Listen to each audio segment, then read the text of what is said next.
دیرین دیرین.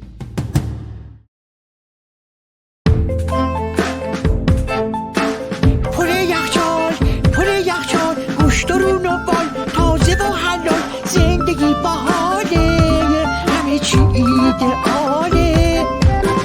ویلام رویال توی شمال، باغ پرتقال، کیوی و بنان، ماساژور میماله، مثل سانتیمانتاله.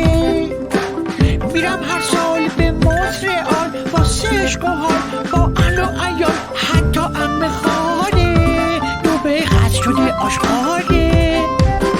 پاساژ و مال، مردم خوشحال، جشن و کارناوال، نرخا چون مسخال، دلار کاغذ دستماله، دیگه برده ریاله.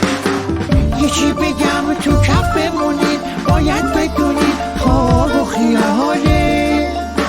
هرچی تو این پلانا دیدین یا که شنیدین، همش محاله. البته برای یه سریا خیلی واقعیه، یا همون رئاله. آره ویجان، مسئولانم که به کبدشون یا تعالشون یا آرنجشون یا خلاصه ارز کنم به یه جا ایشون نمیدن حواله.